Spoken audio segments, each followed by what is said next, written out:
Добрый дзень, вітаю ўсіх. І сёння мы сустракаемся з беларускай пісьменніцай Югасяй Калядой, кнігу якой перамена месцаў мы абмяркоўвалі на папярэдняй сустрэчы нашага беларускага клуба. Я вельмі рады вітаць Югасю, я вельмі рады вітаць усіх, хто сёння далучыўся да нашай сустрэчы, і спадзяюся, што сустрэча пройдзе ў сяброўскай абстаноўцы. Мы добра правядзём час, пра кнігу, пагаворым з аўтаркай, пагаворым па-беларуску і каб пачаць нашу размову, перад тым, як пачаць нашу размову, я хочу яшчэ нагадаць пра тое, што 17 траўня 2021 года, это ўжо прайшло 5 гадоў, мы сустрэліся першы раз на беларускім кніжным клубе «Неба адно на ўсіх», так што сёння мы бачыце, святкуем такі маленькі юбілей, 5гадовы юбілей. Так што я таксама віншую ўсіх з гэтай нагоды. Вось, і кажу, чтоб мы заўсёды далучаліся да нашых сустрэч, чыталі беларускія кнігі, падтрымлівалі беларускую культуру. Яшчэ хочу сказаць, што нашыя сустрэчы адбываюцца заўсёды пры дапамозе згуртавання беларусаў Канады, Беларускага інстытута навукі і мастацтва у Канадзе.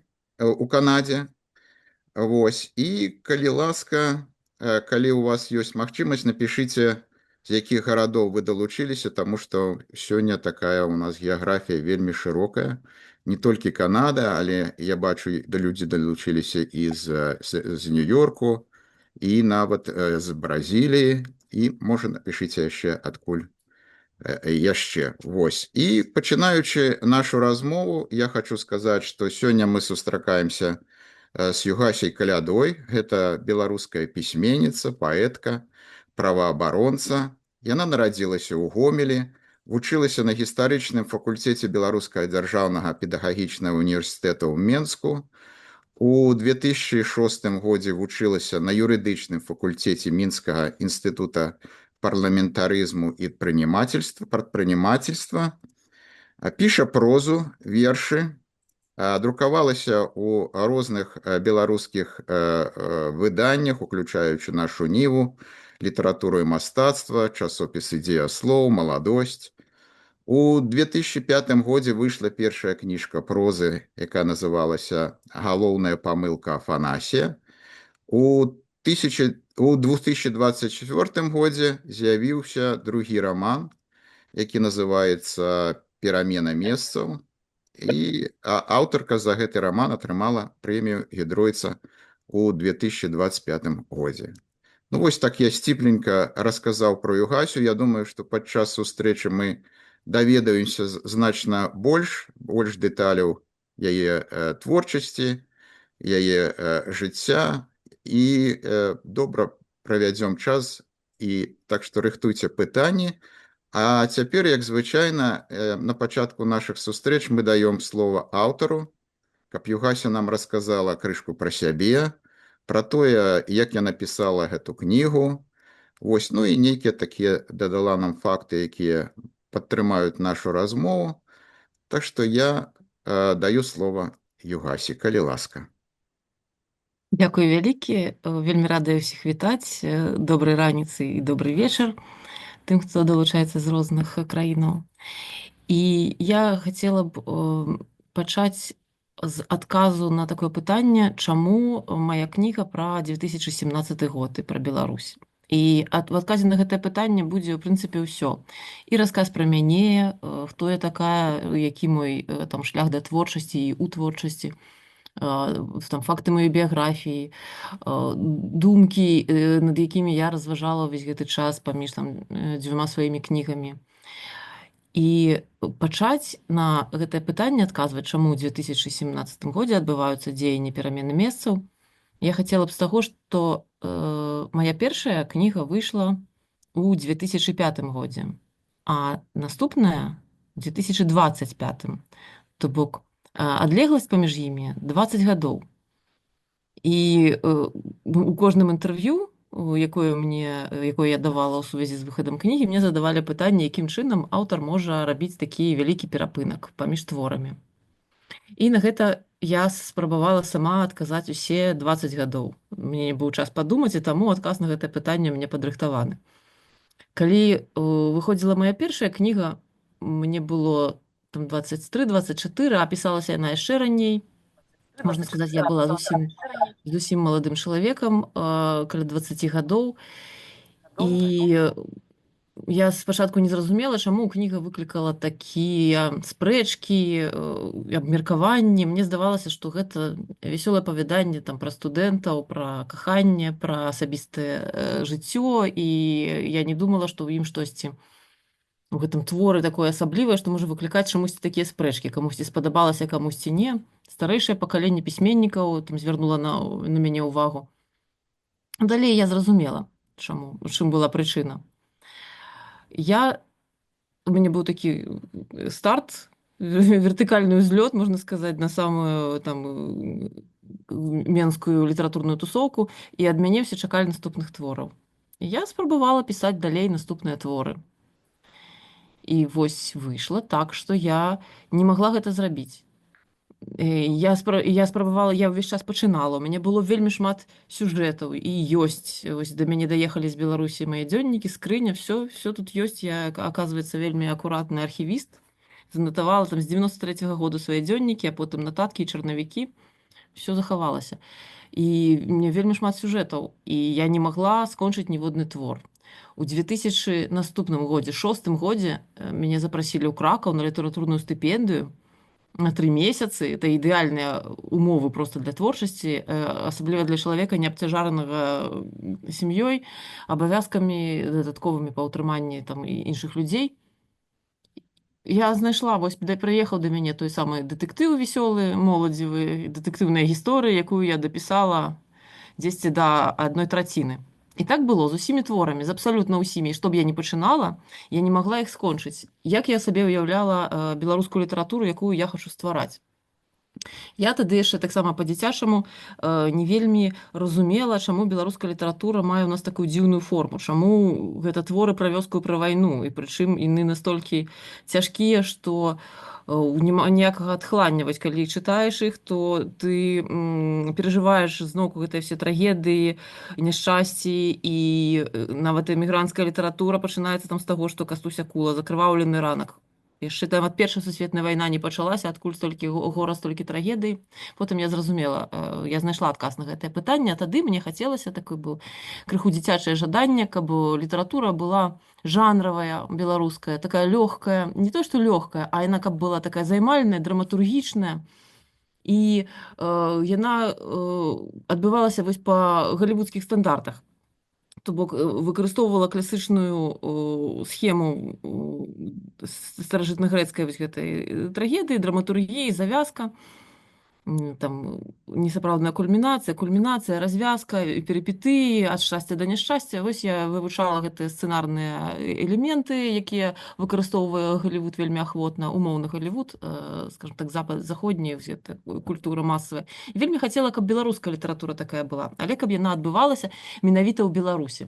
Я не хачу і не хацела ніколі пісаць там пра іншыя краіны, абстрактныя тэмы. Хацела пісаць канкрэтна пра сучаснікаў сваіх, пра сябе, сваю працу, сваю вучобу, сваіх сяброў, сваё кола зносінаў. І ў мяне гэта не выходзіла. І я заўважыла адну такую заканамернасць, такую паслядоўнасць. Яна паўтаралася з раза ў раз. Як толькі мае героі пачыналі дзейнічаць, калі яны штосьці здзяйснялі, іх адразу звальнялі з працы. Гэта было лагічна. Яны здзяйсняюць нейкія дзеянні, у іх адразу ўзнікаюць праблемы з працай, з іх атачэннем, з інтэграванасцю ў беларускую супольнасць. І яны вымушаныя, у ідэале яны потым будуць цярпець пераслед уладаў, сілавых структураў, і вымушаныя будуць эміграваць. А пра эміграцыю я пісаць увогуле не ўмела, бо я там прынцыпова не з'язджала. Я хацела застацца ў Беларусі, я была апантаная з 16 гадоў беларускай ідэяй. І вось гэта паўтаралася раз за разам. І я уже у мяне штогод з'яўляліся новыя сюжэты, новыя сцэнкі. Я не магла зразумець, як мне гэта пераадолець, як мне абысці, я не магла завяршыць сюжэт, я не магла скончыць твор. І мне заўсёды твор мой у сюжэт упіраўся ў нейкую сцяну ілбом, і я просто не магла яго далей развіваць. Я хацела пісаць жанр, а у мяне гэты жанр сканчаўся. Я не магла стаяла перашкода, я не разумела, чаму я не магу напісаць жанравы твор, дэтэктыў, любоўны раман.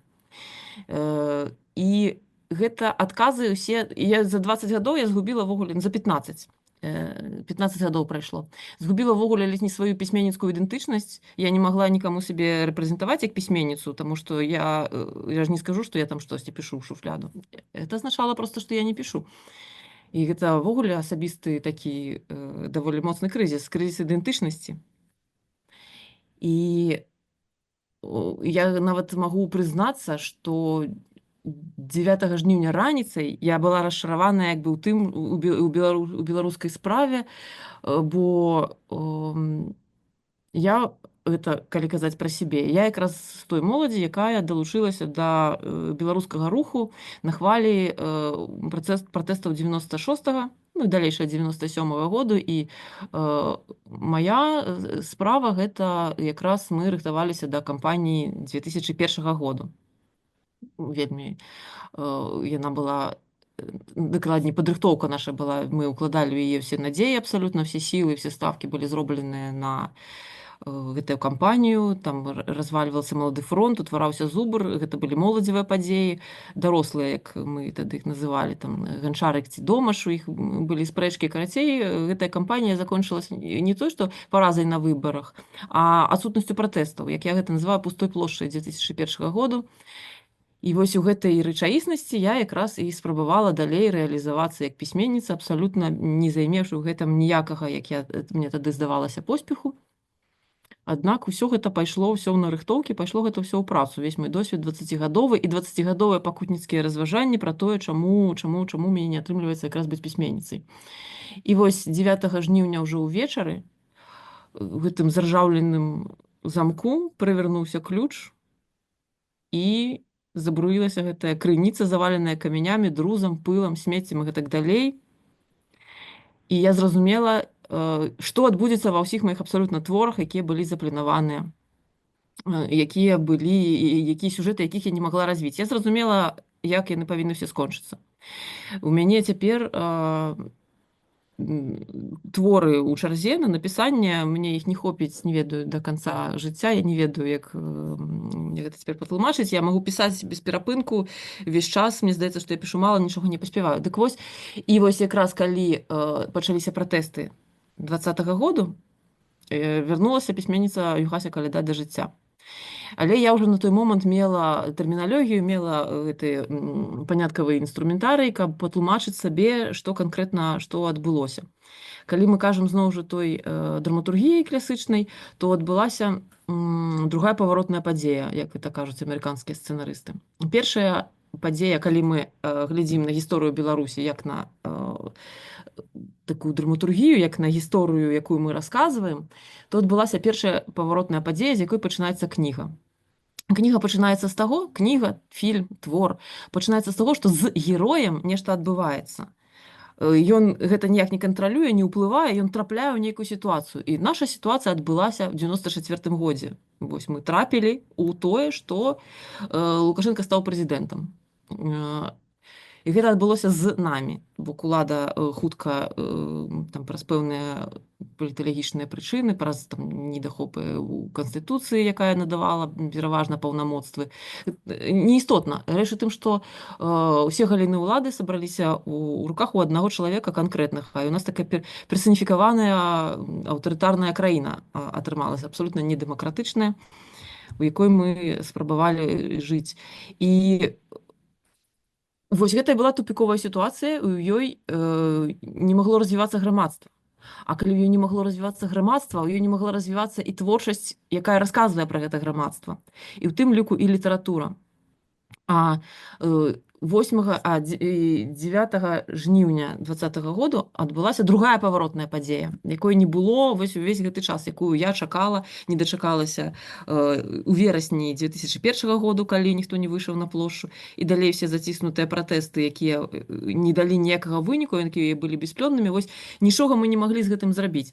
Нічога ніяк не маглі паўплываць на эту дыктатуру, людзей вельмі мала падтрымлівала пратэсты, і раптам грамадства беларускае вось скончыла, можна сказаць, гэты працэс фармавання нацыі, можна па-рознаму яго называць рознымі тэрмінамі, але людзі не змірыліся з тым, што з намі адбываецца, і сталі і героем, які дзейнічае. Вось гэта другая паваротная падзея, калі герой перастае быць аб'ектам, на якога ўплываюць вонкавыя акалічнасці асяроддзя, і герой тады пачынае дзейнічаць. Ён становіцца менавіта героем, класычным героем стагеды, ён пачынае ён атрымлівае сваю суб'ектнасць, ён пачынае дзейнічаць як суб'ект.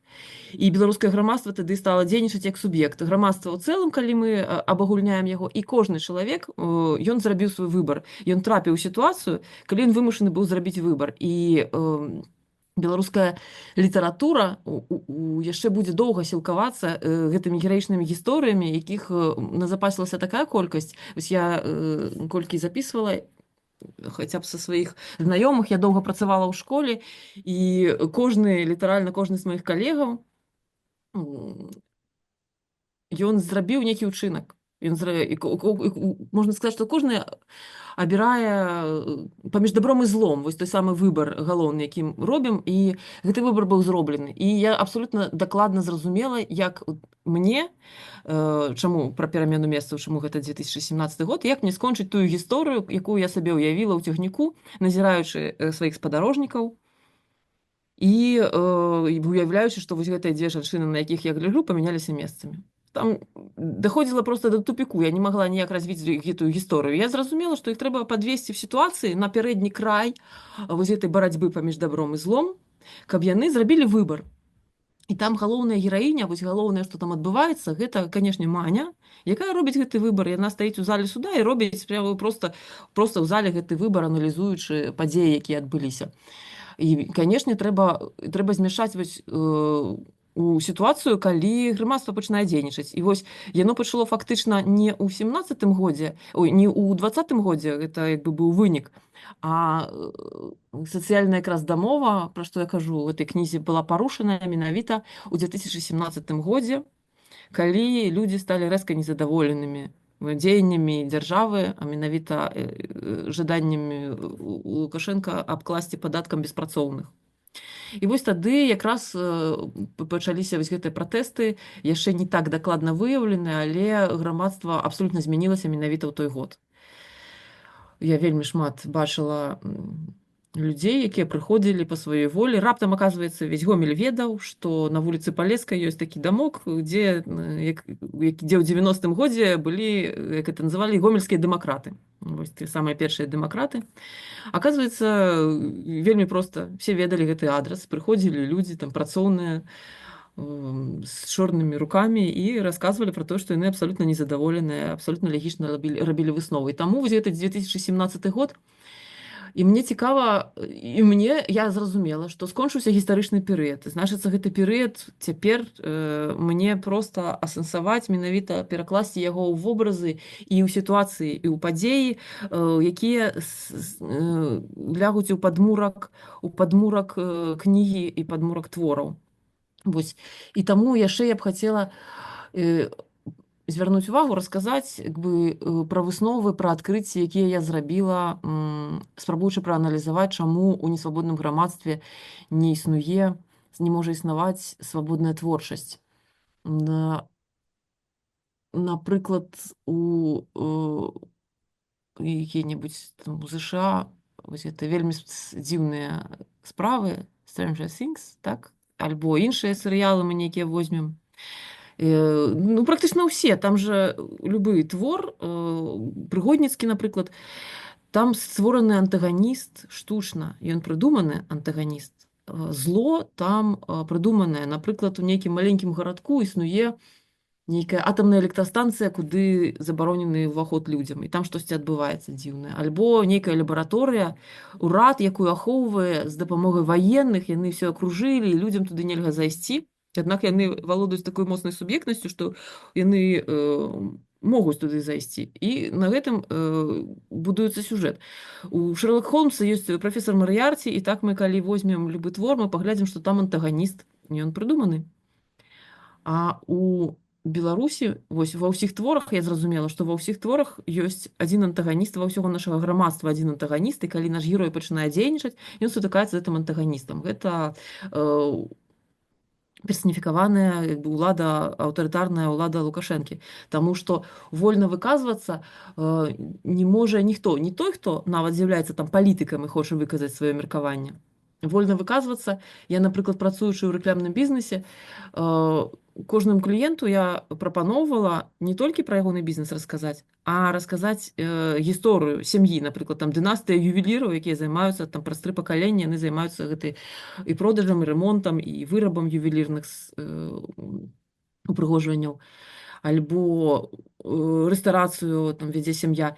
Пагадзіўся за шмат гадоў, колькі там каля 8 гадоў гэта рэкламнага бізнесу, пагадзіўся адзін чалавек, і тое я зрабіла ўжо ім інтэрв'ю, паглядзеў, спадабалася і сказаў: калі ласка, давайте не будзем, таму што бізнес кантраляваны цалкам дзяржавай, яна можа ўблытацца ў любы бізнес і спыніць яго ў любы момант. Несвабода праяўляецца вось нават у тым, што мы не можам зрабіць для ўсяго свету нашыя нейкія бізнес-дынастыі, прадэманстраваць, як добра мы штосьці вырабляем, як добра мы чымсьці там прадаем у гэтых дробязях. Там моя, скажу умоўна, знаёмая, працуючы ў лабараторыі у Гомелі, лабараторыя, якая займаецца для аналізам там цукру, там сельскагаспадарчых вырабаў, якая тэстуе, выдае вось гэтыя сертыфікаты адпаведнасці.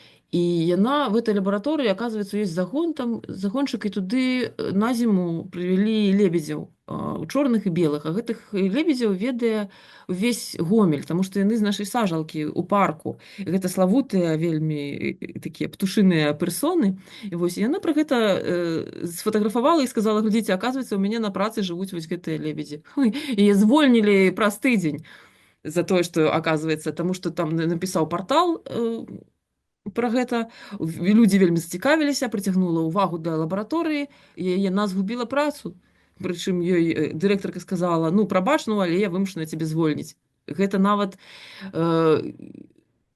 не набліжалася да чагосьці там небяспечнага пра птушак расказаць, тым больш якіх вельмі любяць гамельчане. Да вы што, гэта ж утварэнне адразу супольнасці, нейкай грамадзянскай супольнасці, якая валодае суб'ектнасцю. Таму што вось як толькі мы выходзім і пачынаем дзейнічаць, мы набываем тую самую суб'ектнасць, якая з'яўляецца апрыёры апазіцыяй да аўтарытарнай улады. Таму што калі людзі з чымсьці выступаюць сваім, тады яны пачынаюць канкураваць з тым, хто кантралюе абсалютна любую сферу беларускага жыцця.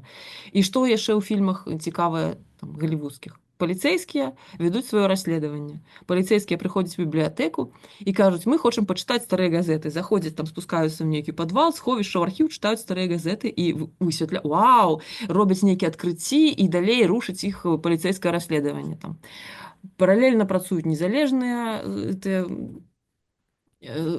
людзі, якія займаюцца там вышукам, напрыклад. У нас, па-першае, гэта забаронена, а па-другое, нашыя архівы, па-першае, складана, што это наша міліцыя пойдзе нейкія расследаванні рабіць і чытаць для гэта старыя газеты.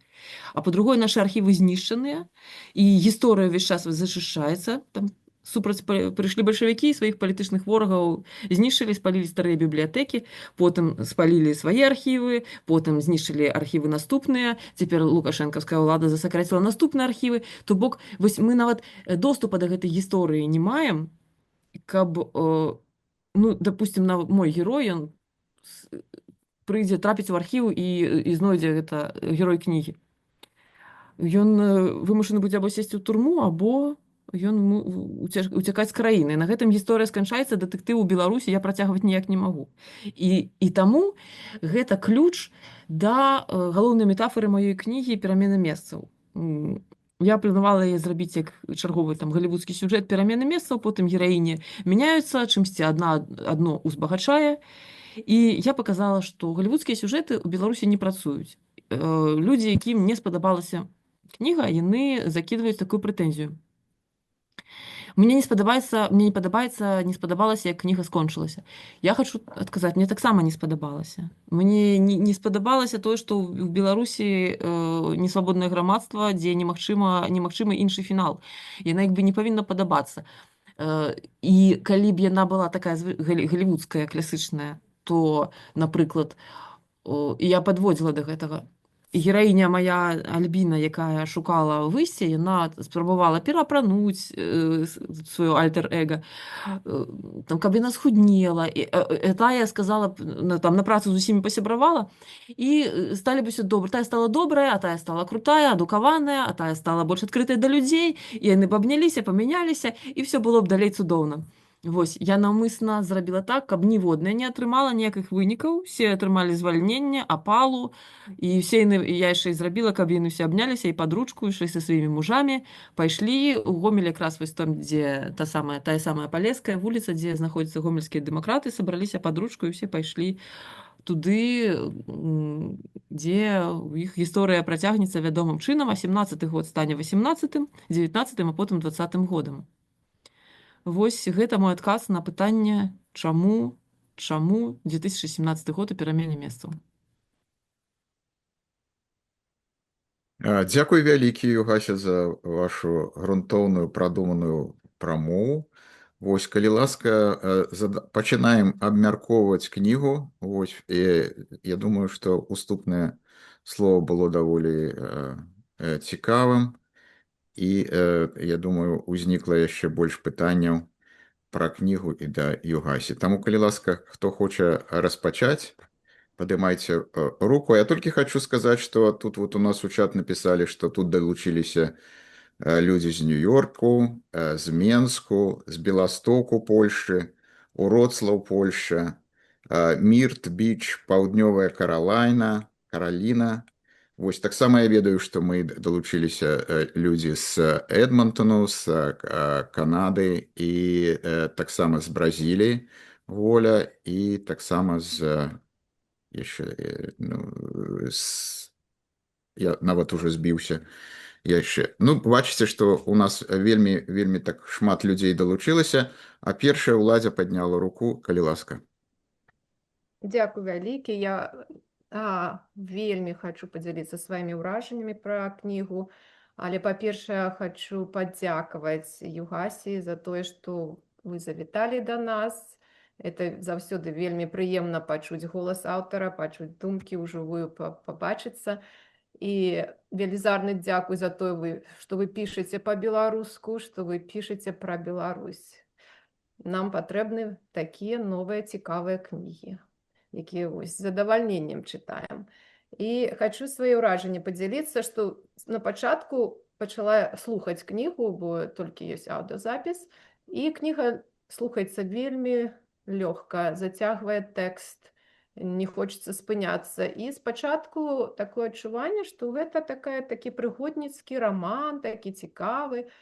Але чым больш я чытала, тым больш я здзіўлялася, колькі на бэкграўндзе, а потым ужо выйшаў гэта на першы план, колькі тэм вы ўзнімаеце ў гэтым рамане, колькі сур'ёзных, важных для Беларусі тэм вось акрэслілі вы тут. Я просто хочу прайсціся, я знайшла такіх 5 асноўных тэм, якія мяне вельмі ўразілі. І першае, вось я скажу, напрыклад, тэма беларускай мовы. Гэта мы бачым праз аднаго з галоўных герояў кнігі Валянціна Адзінца. Вось тэма беларускай мовы ўзнята так даволі ярка.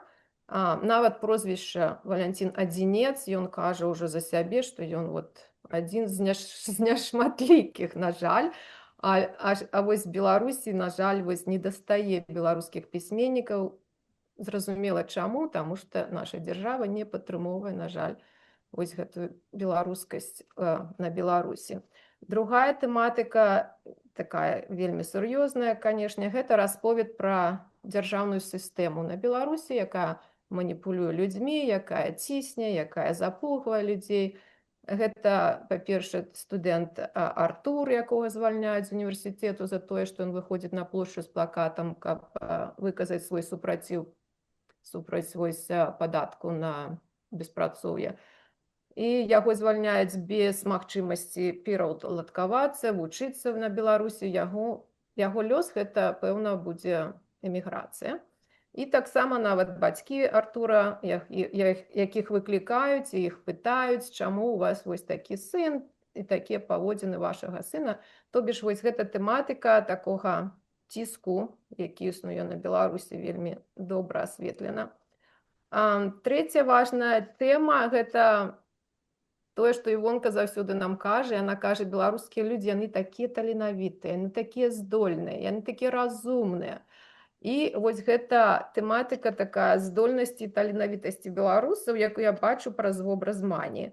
Вось Маня, яна такая без адукацыі, жанчына, але натуральна яна вельмі разумная, яна вельмі хутка засвойвае базавыя такія высновы працы у судзе, і яна рухаецца у накірунку сваіх пачуццяў і сваёй сумленнасці, і яна выносіць апраўдальны прысуд Артуру нават без дапамогі Альбіны. Яна здольвае гэта зрабіць, яна, на мой погляд, даволі разумная жанчына. Але, зноў жа, узнікае пытанне, што таленавітыя людзі на Беларусі не маюць магчымасці працаваць у Беларусі, не маюць магчымасці раскрываць свае таленты, таму што ў іх няма магчымасці выказваць свае думкі. Гэта ўсё знаходзіцца пад ціскам дзяржаўнай сістэмы. І гэта мы таксама бачым праз вобраз Мані, якая спачатку хоча ісці вучыцца на юрыдычны факультэт, але потым, калі яна пабачыла працу, як гэта працуюць людзі у судзе, яна кажа: не, Альбіна, я не пайду, я не хочу вучыцца у гэтым універсітэце. То бишь, гэта тэматыка такая, што на Беларусі няма магчымасцей для таленавітых людзей развівацца і рухацца наперад. Вось. Іншая тэматыка – гэта тэма лідара. Заўсёды мяне это таксама цікавіць. І ў кнізе тэма лідара для мяне гэта Ігор Ігорович, былы адвакат, каля якога ствараецца такое кола людзей, якія імкнуцца да лепшай, да свабоднай Беларусі. Яны аднаюцца каля лідара, і лідар, ён заўсёды павінен быць не толькі разумны, адукаваны, але і прыемны, што мы бачым праз кнігу, таксама прыемны чалавек. Вось. І асабліва тэма лідара важная для тых людзей, якія яшчэ не знайшлі свой шлях, не знайшлі свой наступны крок, яшчэ не знайшлі сваю палітычную пазіцыю. І ў гэтым сэнсе вельмі важная роля нашых беларускіх лідараў. Вось. І гэта я таксама заўважыла ў кнізе цудоўную тэматыку. І самае важнае для мяне, што я знайшла, гэта тэма далучэння да беларускага руху на Беларусі. Чаму я так кажу? Таму што я ўсё, чытаючы кнігу, думала, так навошта ж яны, гэта две жанчыны, памяняліся целамі, навошта яны змяніліся, навошта, як яны могуць вярнуцца назад. І калі я амаль што дачытала кнігу, я зразумела, што для мяне, напрыклад, мэтай іх змянення целаў было тое, што яны зусім две вельмі розныя жанчыны, з вельмі розных сфераў сацыяльнага стану, і вельмі розныя, яны прыходзяць да адной ідэі, яны прыходзяць да новага шляху. Для абедзвюх іх это новы шлях, это шлях да барацьбы за дэмакратычную Беларусь. І Маня, і Альбіна, яны мяняюць сваё жыццё, і яны разам ідуць на сустрэчу да Ігора Ігоровича. Для мяне вось гэта быў вельмі важны момент, што яны абодве вырашаюць ісці на сустрэчу да Ігора Ігоровича. І ў кнізе вы напісалі, што Альбіна думае, што вось зараз прыйшоў час барацьбы, і вось зараз мой апошні спакойны момент у жыцці перад тым, як яна падняла тэлефон і пазваніла. То бишь яна мяняе свой лёс, і Маня таксама мяняе свой лёс. Яны абодве прыходзяць да шляху барацьбы за дэмакратычную Беларусь. Гэта як я убачыла. І маё пытанне вось у гэтай сувязі такое, ці вы, на ваш погляд, гэта кульмінацыя кнігі, той момент, што Альбіна і Маня, яны вырашаюць ісці на сустрэчу да Ігора Ігоровича, яны вырашаюць станавіцца на шлях барацьбы за свабодную Беларусь. Гэта вось першае маё пытанне. І другое, вось калі вы пішаце тэкст кнігі, рамана, ці ўжо ўсе гэтыя ідэі, які вось, напрыклад, я знайшла, і я ўпэўнена, людзі знайшлі яшчэ шмат больш усяго, ці ўсе гэтыя ідэі, якія вы агучваеце ў кнізе, вы ўжо маеце напярэдадні напісання тэксту, ці некаторыя ідэі прыходзяць ужо пазней, пасля напісання? Дзякуй вялікі. Дзякуй вялікі за пытанне. Я лічу, ну не толькі я там паўтараю, што аўтар і чытач, іх дачыненні спецыфічныя. Напрыклад, калі рэжысёр здымае фільм, то візуальны вобраз ён адзіны на ўсіх. Гэта каштуе неверагоднай колькасці грошай кінематограф, мільёны і мільярды еўра і даляраў, але ў выніку мы маем візуалізаваныя вобразы, якія там можа кожны убачыць. А ў кнізе кніга працуе іначай. Напісаць яе там не каштуе ні капейкі, толькі час пісьменніка, ягоны лёс і ўсё ягонае жыццё. На гэта не патрэбныя сродкі, але кніга — гэта фільм, які кожны чытач прайграе перад сваім унутраным зрокам. І такім чынам вобразы у кожнага чалавека ўтвараюцца свае. Это ввогуле цуд, такі феномен літаратуры, пра тое, што літаратура стварае такі эгрэгар, калектыўнае несвядомае, да якой вось, прачытаўшы кнігу гэтую, далучаюцца ў кожнага свае вобразы. Гэта ж проста фантастычная магчымасць. І тут аўтар, ён не толькі аўтар становіцца, а чытач не толькі чытач, але і суаўтар, таму што ён праглядзеў сваё кіно, уклаў свае думкі ў яго, на якое ён мае права. І гэтыя думкі могуць, і гэтыя вобразы, і ідэі, яны не толькі могуць, яны і павінны адрознівацца ад аўтарскага меркавання, таму што мы можам сабе ўявіць якіх заўгодна герояў, і якіх яны могуць там думаць штосьці, быць шырэйшымі за той вобраз, які уклаў гэта аўтар, які, можа быць, гэта зрабіў несвядома. І таму я не давала адназначнага адказу. У мяне, напрыклад, там гераіні створаны, не хачу разбураць проста гэтую скрыначку кардонную, не хачу паказваць все ж такі, што яны не людзі, а мае лялькі, якія я выкарыстала для того, каб яны ілюстравалі мне пэўную метафору.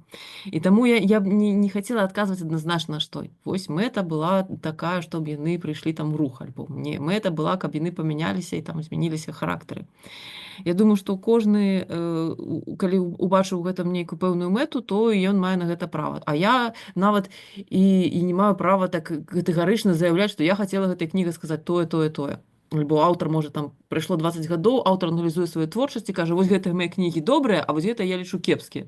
Яму чытачы адразу пакрыўдзяцца і скажуць, я лічу гэтыя кнігі, напрыклад, добрымі, што вы аўтар. Тут аўтар ўжо не мае права, напісаў кнігу, ўсё, і да пабачэння. Яна ўжо жыве сваім жыццём, таму што ў кожнага чытача ўжо ўсярэдзіне гэтыя героі жывуць жывыя.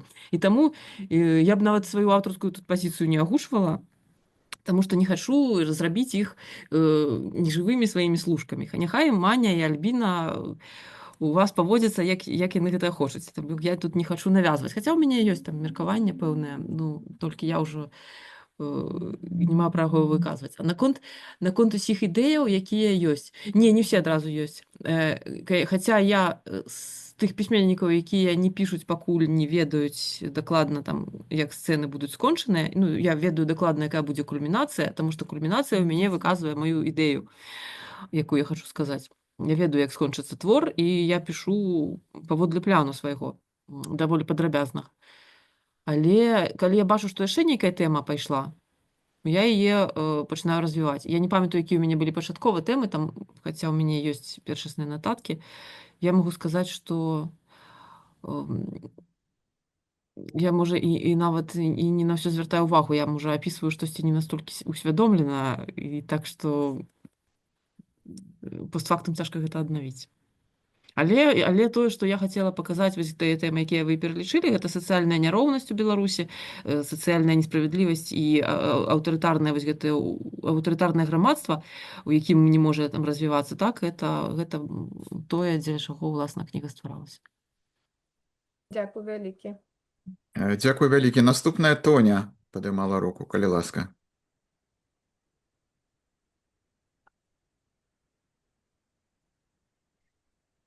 Ну, Тоня пакуль што не адказвае. Анастасія, калі ласка. Вітаю ўсіх і дзякуй за гэтую сустрэчу. Вельмі цікава было паслухаць аўтарку.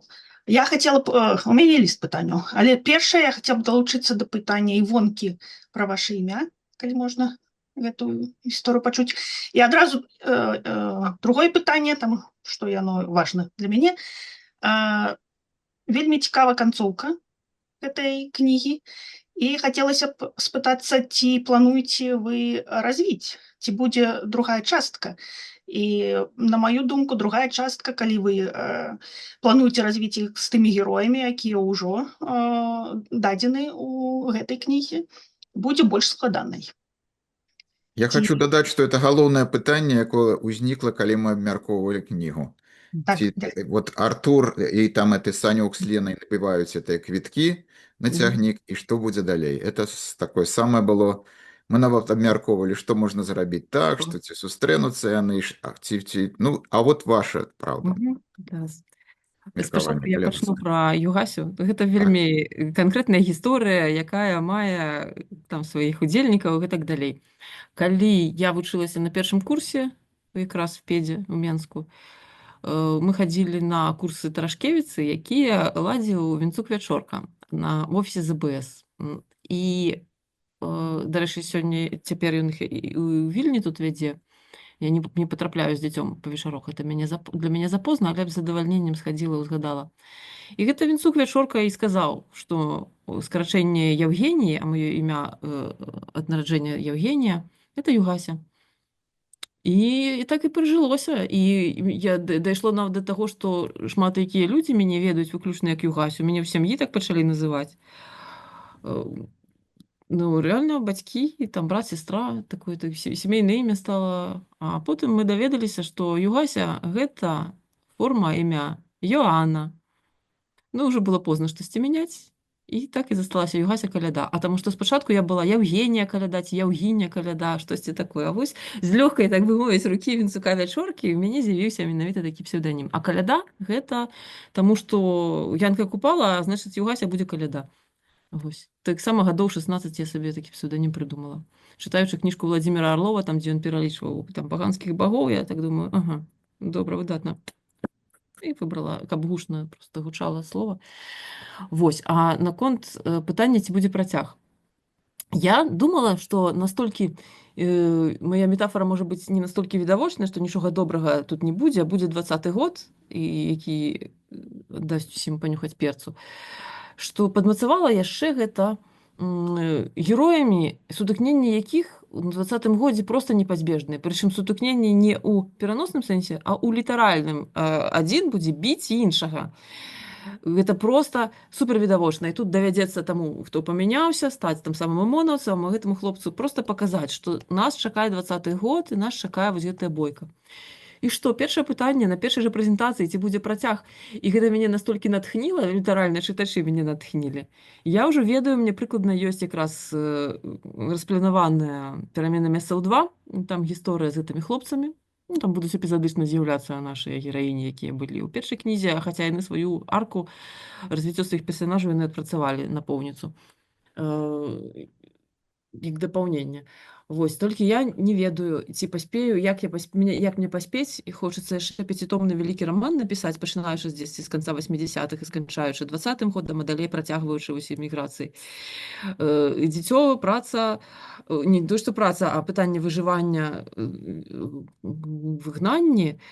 І як я напісала, калі мой сын яшчэ быў зусім маленькі, першую эту перамену месцаў, і яшчэ я панапісвала твораў у выдавецтве, цяпер 2 творы мае знаходзяцца. Адзін дакументальны пра вайну, куды я ездзіла як дакументатар ваенных злачынстваў, апісала, не ведаю, калі ён выйдзе, а вось яшчэ адзін мастацкі твор, вялікі, такая аповесць, магу ўжо анансаваць, ужо рэдактар дачытвае, я вось ён мусіць літаральна ўлетку выйсці зноўку ў выдавецтве Флёмбаум, новы мой твор, новая аповесць. Яшчэ ў мяне напісанага ёсць, і яшчэ пішу, не ведаю проста, як мне час знайсці, але я занатавала ўжо герояў, не паспею, памру, то я ўжо ў нататках аддам всё ёсць, іх прыгоды, гэтых пацаноў ўжо ў мяне запісаныя.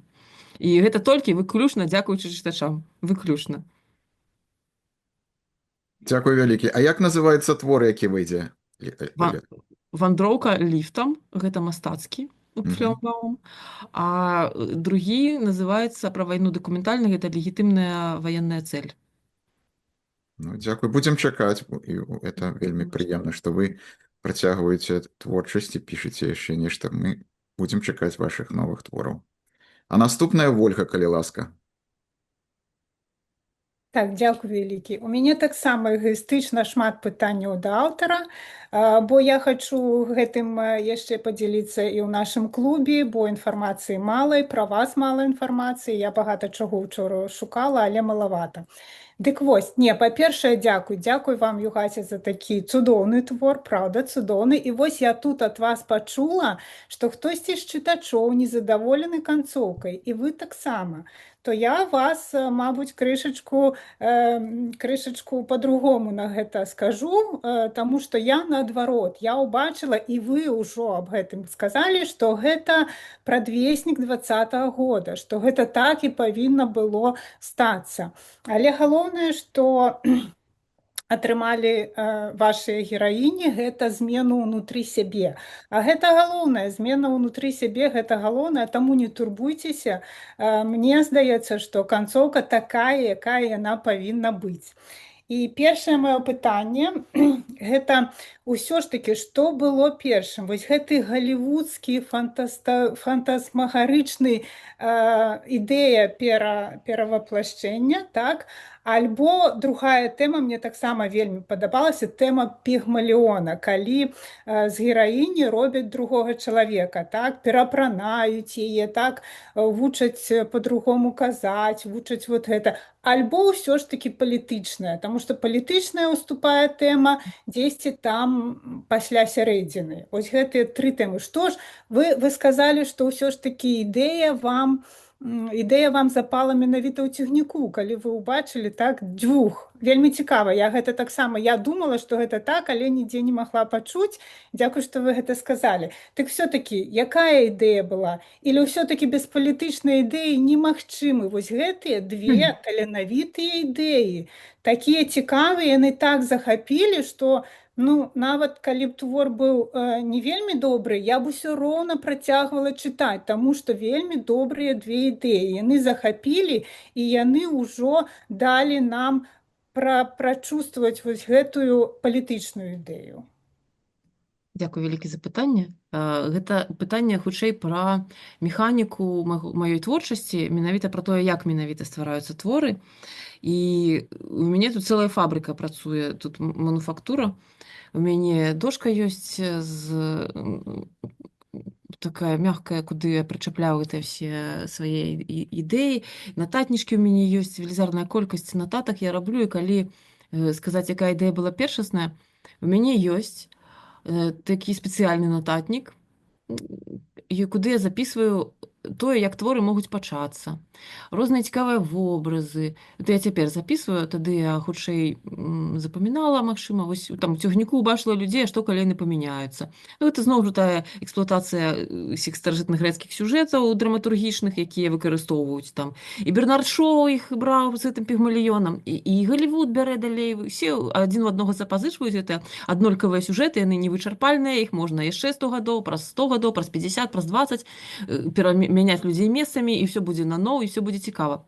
А чаму яны будуць цікавыя? А цікавыя яны стануць, калі ў іх дадаць кантэкст якраз тую самую абстаноўку, ну, як мы называем это палітычную, сацыяльна-палітычную арганізаванасці нашага грамадства.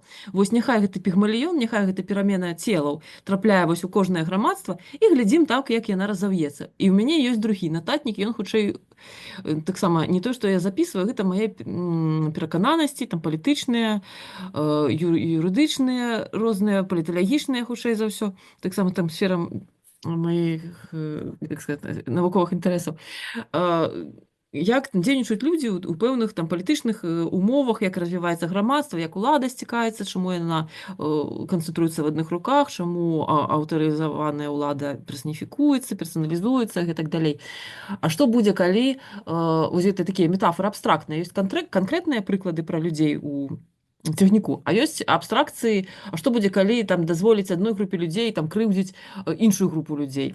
І мне іх трэба спалучыць, каб паміж імі адбыўся такі выбух, электрычны зарад паміж імі праскочыў, я іх спалучаю і бяру вось гэтыя вобразы канкрэтныя, персаніфікаваныя, і дадаю туды вось гэтую метафору палітычную яшчэ, палітычную. І таму яны ў мяне з'яўляюцца паралельна, і я проста гляджу, што да чаго падыходзіць. Вось аднойчы еду ў машыне, напрыклад, пад'язджаю дадому, вялікая хмара, і інтэрнэт на хвілінку ўзнік. Вось цікава мне так, што пачнецца. І другая моя ідэя ёсць там пра каланізацыю, як быццам бы толькі не людзі будуць каланізаваць, а іншапланетнікі будуць каланізаваць людзей, і паказаць, што каланізацыя гэта вельмі кепская, яна там разбурае наіўнае грамадства, а яно мае права там быць. Бярэм, там спалучаем, гэта я, напрыклад, кажу, спалучаем гэтыя дзве ідэі, і пачынаецца твор, завязваецца вось праз гэтую хмару. І таму ў мяне, я ўжо выпрацавала, моя там фабрыка пісьменніцтва, працуе так, што я беру канкрэтныя розныя вобразы, і у іх далучаю розныя там палітычныя ідэі, якія я хачу выказаць, развіць, якія перакананні я хацела б, напрыклад, там распаўсюдзіць як місіянер па зямлі, напрыклад. Дзякуй вялікі, дзякуй. А другое маё пытанне, вы ўжо часткова на яго адказалі, і мы так і прадбачылі, што будзе вось гэты працяг, вось гэтыя хлопцы ўсё ж такі зменяцца месцамі. Таму я толькі ўдакладняльнае дабаўлю, чаму Петрыкаў, чаму міліцыянт, прабачце, так яно і было, лох міліцыянт з Петрыкава, чаму? Петрыкаў каля Гомеля, я ўсё Я гомельскае ведаю, беру. мне там Да, я радует. Петрыкаў, таму што я люблю Гомель, я люблю гомельскія ваколіцы, мне все сябры, хто з Петрыкава, хто з Лоева, хто адкуль, ну, вёска Просто скародная. так. Добра. Таму што там у мяне ёсць нават Алешнікі, а Алешнікі гэта вёска, якую Іван Меліш прыдумаў. Ці то Хойнікі ён яе зашыфраваў, ці яшчэ штосьці. Маня ў мяне з Алешнікаў, Алешнікі гэта меліжаўская вёсачка. Во, дзякуй, я не ведала, штосьці такое чулася, ага. Гэта Алешнікі, гэта з Івана Меліжа. Яшчэ магу падказаць. Васіль Вашыла, гэта тата Артура. А Артур Вашыла, хто такі Вашыла? Васіль гэта кіраўнік сялянскага паўстання. Вось. А пра Васіля Васильевича Вашылу ёсць прапагандысцкі вершык савецкі кагосьці з нашых паэтаў. Вось. А ў мяне працягваю дынастыю гэтых Вашылаў, і ў мяне вось такі вось кіраўнік сялянскага паўстання, сын каго там нейкага адміністратыўнага нейкага гомельскага чыноўніка вырас як Будда Сіддхартха Гаутама ў сваім палацы, вырас і засвоіў ідэалы гуманізма. Вось. Так, дзякуй вам вялікі, дзякуй. Мне штосьці такое было, якоеś прадчуванне, так, як вы кажаце, ўсё ж такі ёсць калектыўны эгрэгар, штосьці дзесьці яно адкуль Маня, так, але адкуль, што ды як. Дзякуй вялікі. Добра, тады больш такое не мастацкае пытанне. Адкуль такія пазнанні ў юрыспрудэнтыі? Папраўце мяне, калі я не так зразумела, але две галоўныя думкі, так? Першае, налог на дармаедства незаконны і абсурдны, бо нельга ўвесці налог на тое, чаго няма. Няма заробку, як на гэта можна ўвесці налог, так? І другое, гэта калі выканаўчая ўлада, робіцца заканадаўчай. То есть гэта першае парушэнне дэмакратыі, так? Адкуль такія вялікія пазнанні? Я першы раз такое чую ў мастацкіх творах. Дзякуй вялікі. Гэта, па-першае, гэта два фактары, я адкрыю сакрэт пра сабе. Гэта першае, гэта я сышла з гістфаку і паўдзельнічаўшы ў пратэстах 2001 году, мяне пазваніў дэкан і папрасіў забраць мой студэнцкі білет, всё вельмі ветліва. Я поступила на юридичный, вучылася і працавала, каб аплачваць вучобу.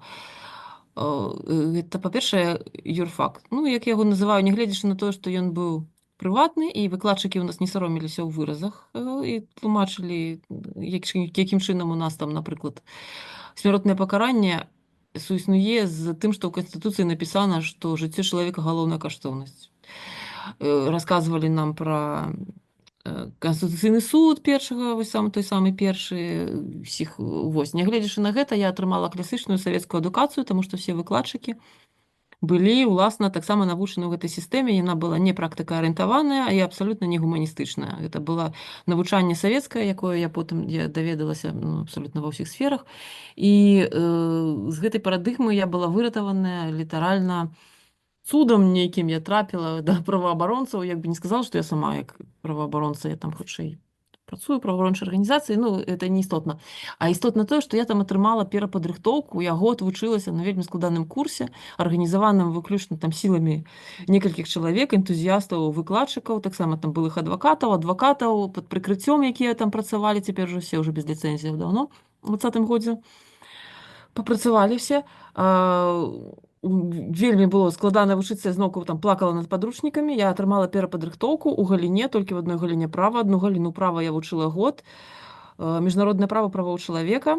І гэта проста зламала мне мой светапогляд, дэфармавала яго, перафарматавала, і я вось абавязаная канкрэтным людзям і гэтай адукацыйнай праграме нефармальнай, якую я атрымала не то што еўрапейскую адукацыю, гэта была беларуская адукацыя на ўзроўні вышэйшым за там многія універсітэты і так далей. Толькі адну галіну права, як бы не комплексная адукацыя.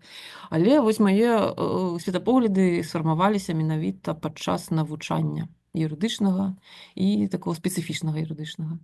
Дзякуй вялікі, бо я не ведала, я нідзе не знайшла, што ў вас другая адукацыя юрыдычная, і ўстаўляйце яшчэ больш такіх павучальных для нас тэзісаў. Гэта вельмі каштоўна, правда. І, мабыць, апошняе пытанне, гэта таксама ад вас я ўпершыню пачула, дзесьці, мабыць, на Еўрарадыё выдавалі інтэрв'ю, што ёсць розная эміграцыя, што ў вас эміграцыя па прымусу. Так?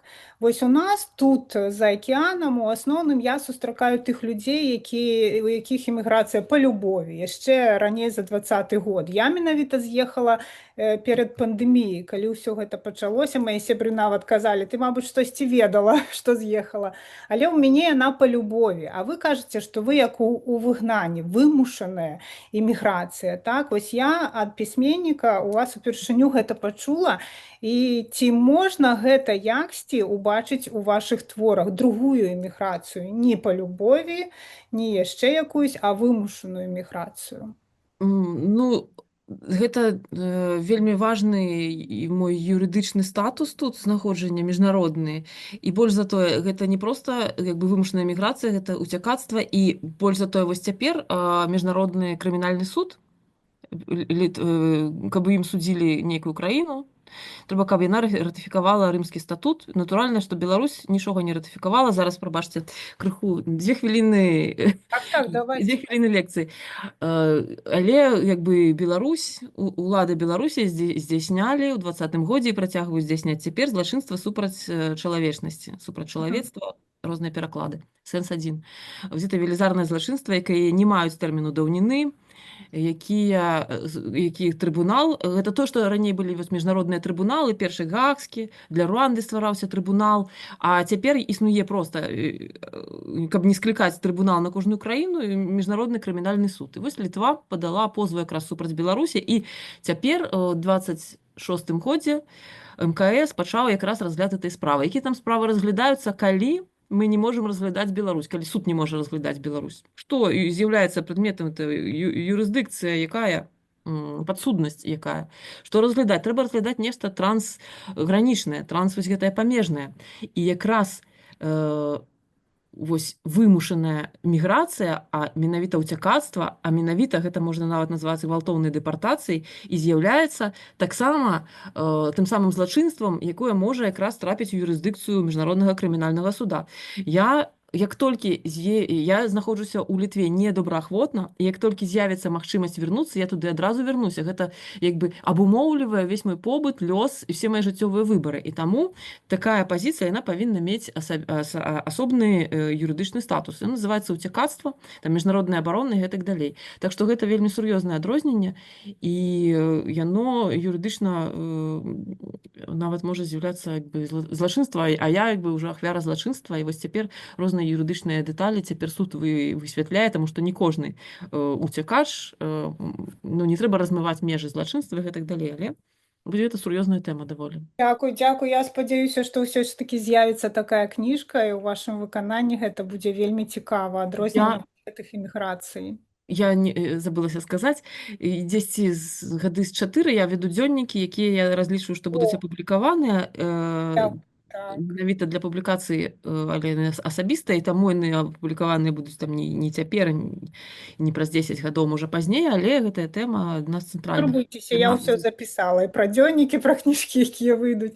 Дзякуй, але можна яшчэ маленькае пытанне, я ўсіх пра гэта пытаю, гэта крышачку не па тэме, але пра ваш досвед кніжнага клубу. Ці састаялі вы калісьці ў кніжным клубе, ці састаіце вы зараз у якіх-небудзь кніжных клубах, але можа ёсць штосьці такое цікавае, чаго мы не ведаем, вы ўжо і так нам багата сакрэтыкаў расказалі, можа ёсць якаясь суполка пісьменнікаў, дзе яны штосьці абмяркоўваюць, а мы гэта не знаем з кніжных клубаў, можа штосьці цікавае ёсць. Дзякуй за пытанне. Не, я не ўваходжу ні ў якія кніжныя клубы і не хачу ўваходзіць. Па-першае, я вельмі спецыфічна чытаю як пісьменніца і не хачу нікому навязваць свае меркаванні, як бы абмяркоўваць, таму што як бы прафесія вымагае таго, каб я аўтараў чытала іначай крыху. Я бачу, як аўтар гэта пісаў, і не хачу нікому пра гэта расказваць. Аўтар сам не хацеў. Толькі пісьменнік можа сабе штосьці такое вылучыць, і там прыватнае, як это хтосьці з пісьменнікаў таксама казаў, што гэта пах пота пісьменніка. Я его добра чую, тому што я сама выкарыстоўваю. І не хачу людзям псаваць уражанне ад кнігі, таму што не хацелася б, каб героі ператвараліся каб былі бачныя, што там мы долго плылі в декорациях моря, но вот фанера і клей. Вось, каб бачылі гэтых фанера і клей. І таму я не ўваходжу ў клубы, не хачу абмяркоўваць з людзьмі кніжкі, і з якімі пісьменнікамі таксама не абмяркоўваю, кожнага сваё меркаванне. Вось, это у мяне вельмі спецыфічная пазіцыя, але пра клубы ведаю, з задавальненнем у іх выступаю, калі мяне клічуць, тому што мне вельмі цікава, як людзі чытаюць кніжкі. Водгук, фідбэк ад чытача, гэта вельмі цікава, гэта зусім іншы досвед, зусім не такі, як мой. І з такой пазіцыі мне цікава слухаць вельмі людзей, якія там кніжкі мае абмяркоўваюць. Дзякуй вялікі, Ольга, за пытанні, дзякуй вялікі, Югася, за адказы. А нам вельмі цікава, як пісьменнікі пішуць кнігі. Так што мы працягваем нашу гаворку. І наступная Александра. Дзякуй вялікі, Юрась. У мяне чамусьці рука, якую трэба падымаць, яна неяк скасавалася, не мае на экране. Па-першае, Югася, дзякуй вялікі вам, што вы знайшлі для нас час. Заўсёды чуць ад чалавека, які пражыў. А калі я слухала вашу кнігу. Я яе пражывала, для сабе. І абсалютна згодна з Уладзяй, што яна настолькі зацягвае і нечакана зацягвае. Я таксама юрыст. Мне пашчаслівілася навучацца на юрфаку, БДУ з 93-го года. І гэта было на факультэце, не факультэт, это у нас была спецыяльнасць такая міжнароднае права. І вось вы зараз гаварылі, як вы вывучалі міжнароднае права, і як вас, нам-то чыталі гэта людзі, якія ўжо з 96-го года, 95-й год пайшоў, іх ужо не было на факультэце, бо яны маглі так выкладаць, як яны маглі выкладаць у 92-м, 3-м, 4-м годзе. Вось. Так, як вы пішаце, адразу чуецца ваша любоў. Пра Гомель вам уже задавалі пытанне, і я гэтыя мясціны не вельмі ведаю, але ж праз то, як вы гэта апісваеце, вельмі чуецца вось гэтая любоў да сваёй вось радзімы, да вашага асяроддзя малога такога, і вось гэта. Цудоўна. І тое, што Маня без Альбіны вынесла, тое рашэнне, якое яна вынесла, это цудоўна, бо Альбіна, будучы на яе месцы, даже з тым усведамленнем, не могла такое рашэнне не вынесці. Это супер. Это для меня быў такі вельмі, самы эмацыйны момант у гэтай кнігі. І маё такое вось адчуванне.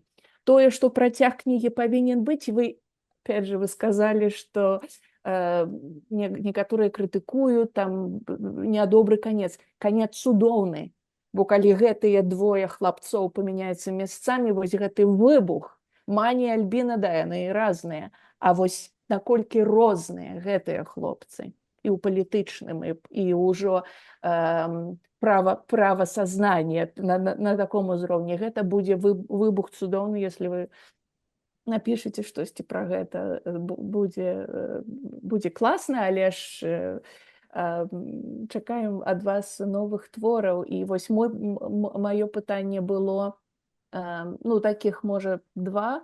Па-першае, і вы, можа, ўжо трохі адказалі на яго, спалучэнне гісторыка, прававеда і настаўніка — гэта такая цудоўная глеба для практыкі сваёй як пісьменніка. Вось, можа, вы пра гэта трохі раскажаце, як вам гэта дапамагае прыдумваць тыя тэмы, не прыдумваць, перажываць гэтыя тэмы. Вы гэта вывучалі, і вось, і вы ўжо сказалі, Вашчыла, гэта нездарма, і ўсе юрыдычныя назвы, гэта ўсё нездарма, і гэта вельмі адчуваецца ваш досвед у гэтай галіне як прафесіянала, а не любителя. Вось, я думаю, што гэта, і можа у вас будзе такі каментар вось на такое пытанне. А другое пытанне, можа, я потым задам. Дзякуй вялікі, вельмі прыемна чуць. Наконт, вось, я в гэты момант я просто адчуваю сябе шчаслівай, таму што, як я казала, 20 гадоў ад Югасіка Ляды не было ні слова, і гэта такі крызіс ідэнтычнасці, і крызіс такі пошуку ў сябе і спробы інтэгравацца ў Беларусь.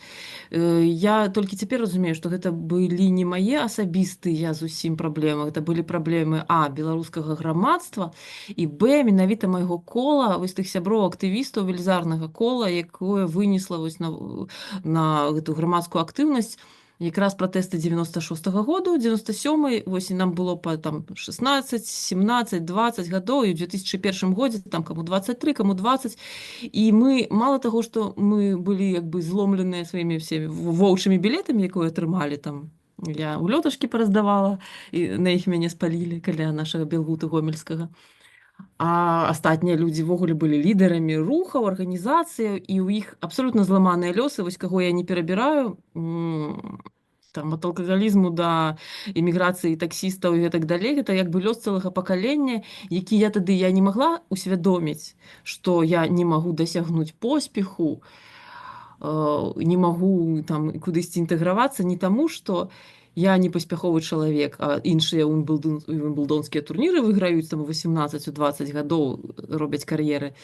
Вось я падсвядома адчувала, што я іду па шляху вось такой праўды, я абіраю праўду, я з юрыдычнай адукацыяй, я утрапіўшы в суд на практыку, я зразумела, што я там працаваць не буду ні в судзе, ні суддзёй я не буду, на жаль, ні адвакатам беспраўным, ні пракурорам такім самым беспраўным, ні следчым я не буду, не буду я участковым, хаця я вельмі хацела, ну што я магу, канвой пайсці в турму? Ну, гэта просто для гэтага я вучылася, каб канвоірам працаваць. Я зразумела, што я атрымлівала адукацыю, якую я не змагу прымяніць. Вось, і я ўсё жыццё была вось то там 100 грам, то там 100 грам. Там павучылася з гістфак. Не, заходзім з гістфаку, не хачу настаўніцай працаваць. Бацькі настаўнікі, а я в школе працавала кадравіком, тому што юрыст. І не хацела працаваць у школе, у выніку працавала ў школе па спецыяльнасці 10 гадоў. Нічога не атрымлівалася. Нічога не атрымлівалася. Нідзе. Як бы дылетант паўсюль. Ні ў якой кампаніі я не магла прамаўляць як прафесіянал. І тут оказывается, калі я пісьменніца, то ўвесь досвед, ён ідзе мне на карысць. Оказывается, што я як пісьменніца, а я пачувалася так, як шпіён паўсюль у любой сферы, я хачу набраць сабе матэрыял для працы. І вось калі б у 20-м годзе, 21-м годзе мяне не выкінулі, мне не давялося б уцякаць, я хацела на фабрыку 8 сакавіка у Гомелі уладкавацца, хоць бы ў цэх, хоць бы там кадравіком, хоць бы кімсьці, паглядзець, як людзі на заводзе працуюць. Мне настолькі гэта было цікава, што я гатовая была там туды пайсці. І у мяне ёсць як бы такое не то што захапленне, а такое правіла вывучаць якую-небудзь навуку, хаця б на ўзроўні дылетанта, хаця цяпер ёсць такія магчымасці атрымліваць адукацыю, не адукацыю, а такую першасную набіраць, там палеабатаніку, квантавую фізіку. Гэта ўсё ўжо распісана, плюс штучны інтэлект можа тлумачыць гэта, пакуль ты яго не давядзеш там да белага каленя, ён не стоміцца в адрозненне ад настаўніка. Мне хочацца заўсёды даведвацца пра розныя сферы, не толькі пра юрыдычныя, калі мне ёсць магчымасць там схадзіць з кім-небудзь за кампанію на элеватар, на завод, паразмаўляць з людзьмі, я паўсюль хачу там пашпіёніць і атрымаць. Мне здаецца, што галоўнае, што я мусіла атрымаць, гэта якраз гуманістычную вось гэтую адукацыю, міжнароднае права правоў чалавека, гуманістычныя вось гэтыя каштоўнасці, зразумець, як яны павінны інтэгравацца ў любую сферу нашага жыцця, там ад завода, ад законатворчасці да архітэктуры, да пабудовы там грамадзянскай архітэктуры, як планаваць асяроддзе даступнае там для ўсіх, што такое дыскрымінацыя, як гэтая дыскрымінацыя павінна праяўляцца абсалютна ў любой сферы, у краме, у шпіталі, стаўленні да пацыентаў. Вось гэта, хутчэй за ўсё, вось гэта для мяне з'яўляецца галоўным, нават больш, чым нейкая прафесійная адукацыя, а менавіта магчымасць гуманістычнага погляду абсолютна на любую сферу. Дзякуй вам велізарна. Ну, такое Александра, калі ласка, у цябе яшчэ было пытанне. Такое наіўнае пытанне.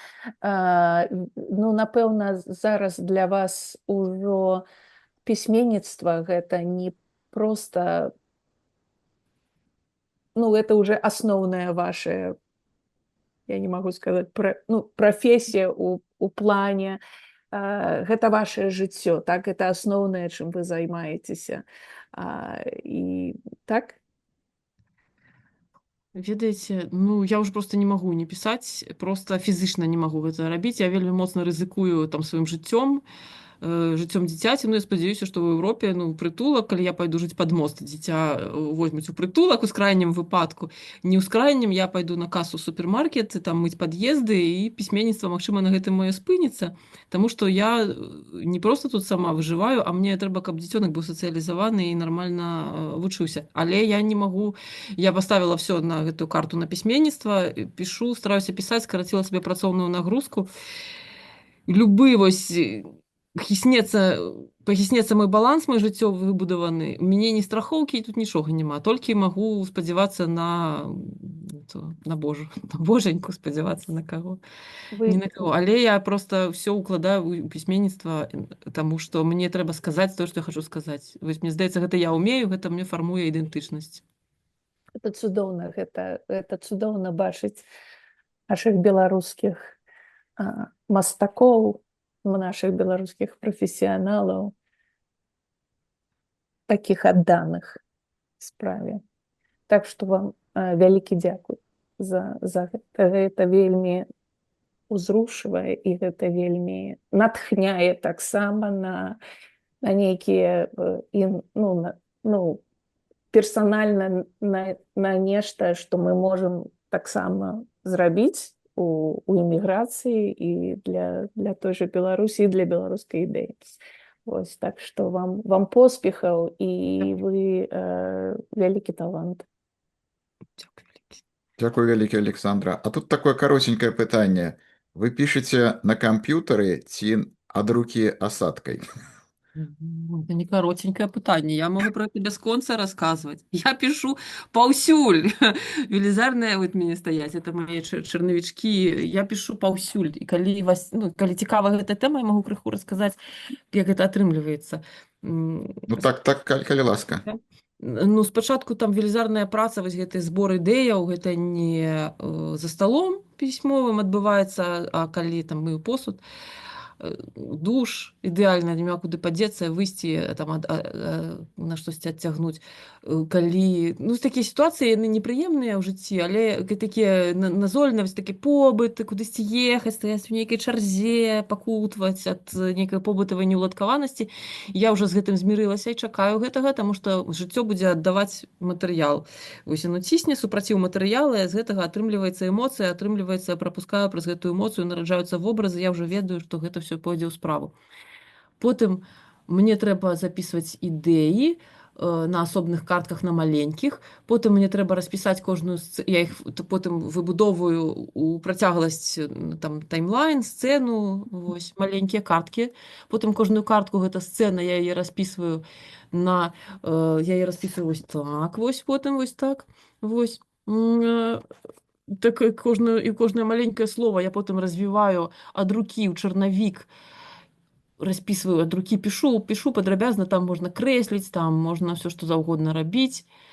Чарнавік распісваю вялікі, а потым я толькі набіраю ў кампутар, і там атрымліваецца, я ўжо праўлю стыль. І такім чынам я здымаю сабе страх чыстага аркушу, ніколі не працую над творам, а заўсёды працую над чарнавікамі.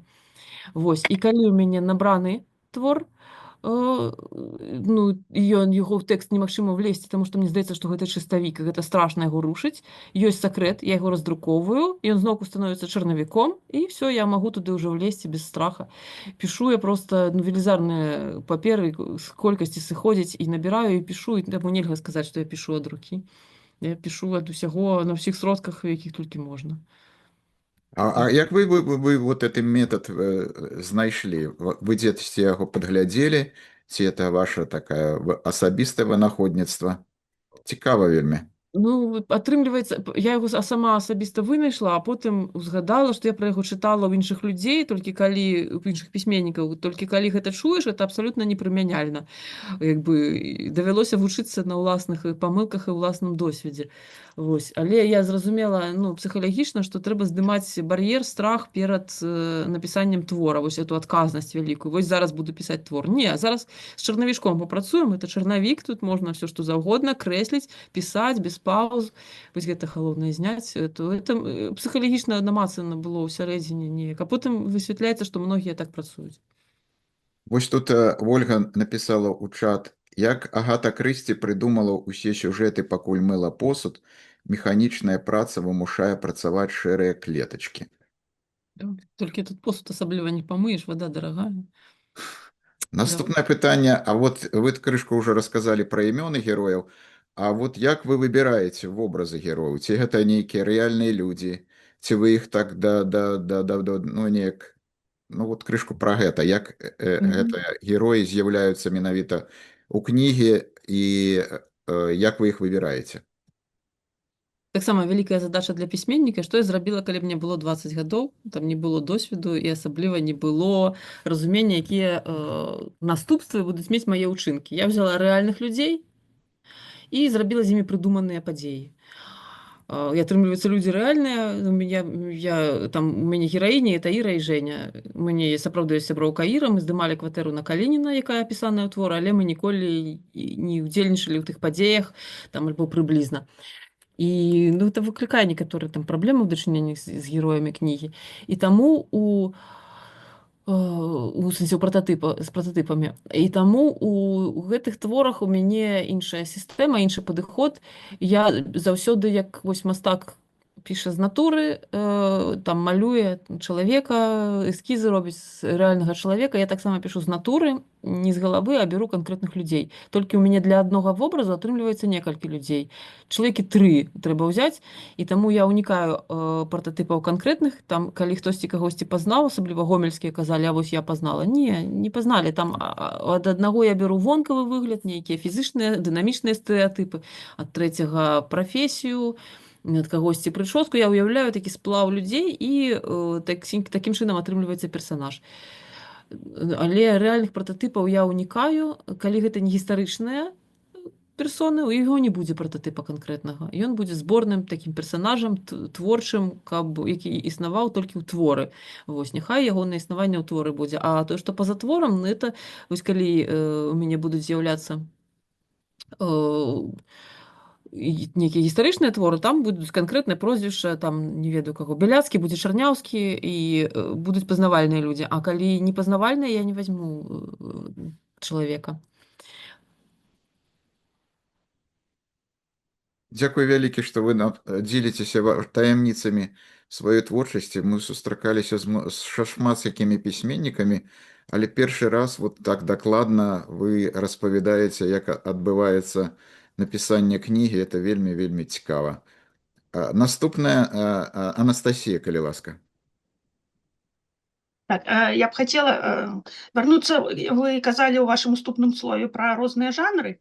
Я б хотела сказать, что мы чакаем розных жанраў. На беларускай мове цікава чытаць усё. І вось калі я чытала пачатак кнігі і дзялілася, мы абмяркоўвалі в нашым эдмонтонаўскім клубе, у нас асобны клуб, мы сустракаемся фізічна у адным месцы і абмяркоўваем, не онлайн. Так вось я дзялілася яшчэ ў працэсе чытання, якая цудоўная кніга, так прыемна чытаць, ніякай палітыкі. І так усё добра, бо мы немножко стаміліся мы ад палітыкі, бо шмат кніжак, якія мы апошнія чыталі, былі цяжкія. Таму мы будзем чытаць розныя жанры. Але, канешне, кніга чыталася, і вельмі было цікава гэты працяг, і канцоўка, і чакаем далей. Я хотела бы вас спытаць, ось было такое меркаванне ў нашым клубе, што, здаецца, як кніга гэта, як жаночая кніга можна назваць, такі жаночы жанр, там што гераіні жанчыны, мужчыны-героі не так прапісаны, канешне, таму што галоўны персанаж жанчыны. Але вось адно з пытанняў было, чаму муж'я гэтых дзвюх жанчын за гэты перыяд нават і не зразумелі, што гэта не іх жонкі. Вось як гэтыя сямейныя абставіны, як гэта так здарылася, чаму, ці ёсць нейкае тлумачэнне, чаму муж'я не зразумелі, што гэты час не іх жонкі. Это даволі простае пытанне, як бы я адказвала на яго з самога пачатку, казала, што я не хачу чытачам навязваць свае погляды на кнігу, а таксама я не хачу чытачоў разбураць вобразы персанажаў, казаць, што яны не рэальныя людзі, не рэальныя, а проста яны выконвалі тое, што я ім загадала, яны былі маімі лялькамі.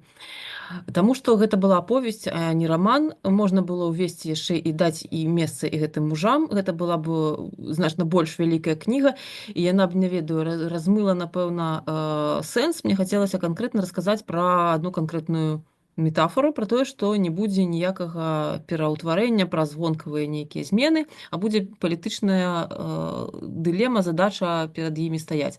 А удзел мужоў, яны займалі там шмат месца, былі бы сваімі персанажамі, са сваімі аркамі, са сваім развіццём, і адцягнулі б увагу ад гэтага, і гэта быў бы раман. Я кажу, што я напісала не раман, а повесць, хацела скіраваць увагу чытача менавіта на гэтай праблеме маральнай. Толькі таму. Пісьменніку не складана зрабіць іх больш выразнымі, але няма патрэбы, няма такой задачы ў гэтай кнізе. А было пытанне наконт таго, што ўсе жанры чытаць, ведаеце, тут можна доўга разважаць на гэтую тэму, і вельмі доўга, наконт лёгкасці. Я зразумела, чаму быў скандал вакол маёй кніжкі першай. як бы пісала ее вельмі маладым узросце, ніякай палітыкі, толькі няшчаснае каханне ва ўсіх, ва ўсялякіх гэтых менскіх дэкарацыях і так далей.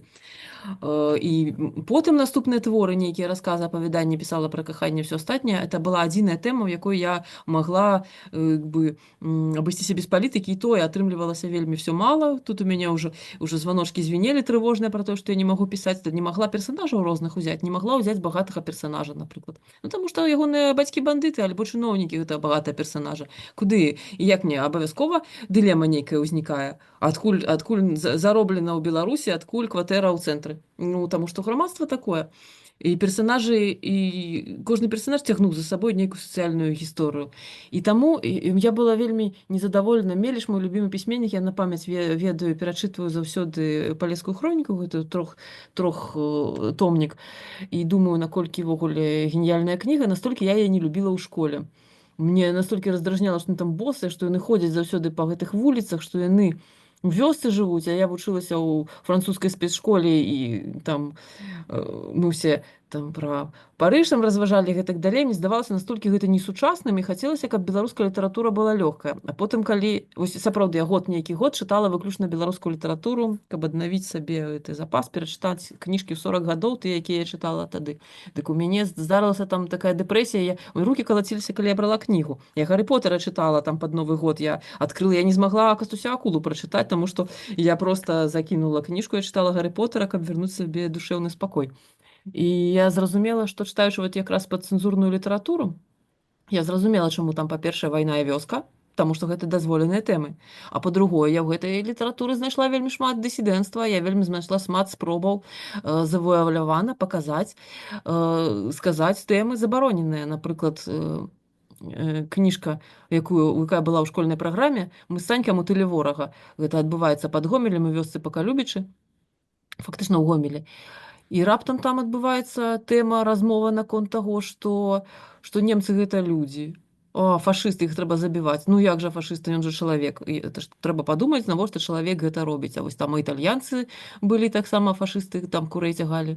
Раптам размова пра гуманізм. На адну староначку, ні да чаго не прыводзіць. А потым раз, кропкава пра беларускую мову, пра прыцісненне, што дзяўчынка прыехала з Расіі, з нейкага гораду, смяялася з беларускай мовы. Таксама няма ніякай раскруткі тэмы. А потым у Паўла Міськоў раптам у кнізе з'яўляецца, што гэтыя партызаны, ці б ведалі, што яны ядуць хлеб са слязьмі. З якімі слязьмі яны ядуць хлеб? Гэта пра што? І вось там, і нам трэба пераасэнсаваць эту літаратуру, лёгкасць у нас не пачнецца, мы не абмеркавалі яшчэ ні другую сусветную, ні паваенную эміграцыю мы не абмеркавалі. У нас гэтая тэма яшчэ не пражытая.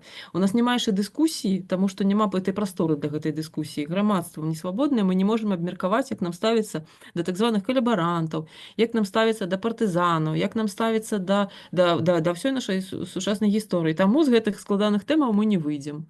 Пакуль будзе цяжкая літаратура, і я таксама не бачу для сябе цяпер магчымасці пісаць там лёгкі дэтэктыў, таму што мне такой магчымасці не дае ні гісторыя Беларусі, ні тыя ўмовы, у якіх я цяпер жыву, там выгнанні, спрабую там уявіць і вярнуся я калі-небудзь дадому, спрабую выжыць, і як я магу напісаць у гэтым пляне, ну, нешта лёгкае, калі лёс сам у беларусаў, ён такі вось цяпер, які ёсць, і нелёгкі. І таму я, ну, гэта тэма, якую я ўвесь час абдумваю. Вось як напісаць жанр, ну, некаторым пісьменнікам ён, дарэчы, атрымліваўся, ну, не мне. Яшчэ адной з тэм, якія мы абмяркоўваем часта ў нашых клубах, это мова, якой напісана, ці не мова, а правапіс. Вось вы ўжо расказалі, што вы вывучалі Тарашкевіцу, і кніга напісана, так? А як вы ставіцеся вось да кніг, напісаных на наркомаўкі, ці ёсць нейкая, ось, можа, што не трэба так рабіць? Выбар кожнага чалавека рэчы тым, што калі я ўвайшла вось гэтую беларушчыну дэмакратычную, гэта 96-97 год, мы там усе пісалі Тарашкевіцай прынцыпова, таму што гэта было як бы адкрыццё для нас, прынцыповая пазіцыя. Больш за тое, я яшчэ і перайшла на лацінку, у мяне першага курсу канспекты ніхто не браў, я іх пісала, перакладала, лектар па-расейску чытае лекцыю, я яе запісваю беларускай лацінкай. І таму мяне ніхто не браў ніколі канспекты перапісваць. А потым праз гэта я уступныя іспыты спец свой здавала на расійскай мове, таму што я не ведала наркамаўкі, не хацела яе вучыць і не хацела сябе перавучваць. Я вывучала іншы правапіс. І я ведала, што я зраблю памылкі. І таму я здавала, і я уступны твор пісала на расійскай мове, штосьці там і расійскую мову здавала. І на курсы падрыхтоўчыя хадзіла таксама на расійскую мову. А потым я не магла я была аўтарам Вікіпедыі, пакуль у мяне быў час, пакуль дазваляла жыццё. Артыкулы пісала ў Вікіпедыю, я доўга не магла пачаць, я не магла зразумець, якім правапісам мне гэта рабіць, таму што намаганняў шмат, і трэба іх прыкласці кудысьці, дзе яны змогуць нейкі даць плён. Публікавацца тады немагчыма было толькі наркамаўка у Беларусі. І я все ж таки вырашыла пісаць наркамаўкай, бо гэта давала мне магчымасць нейкай інтэграцыі у маіх твораў у беларускае грамадства, якое там існавала.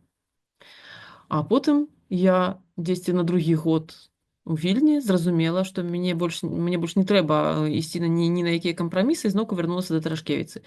Бо для мяне гэта пазіцыя прынцыповая, але я стаўлюся, я ведаю, як чалавек, які карыстаўся наркамаўкай, я разумею, якія могуць быць аргументы, і стаўлюся да гэтага нармальна, спакойна, але я сама не буду карыстацца наркамаўкай.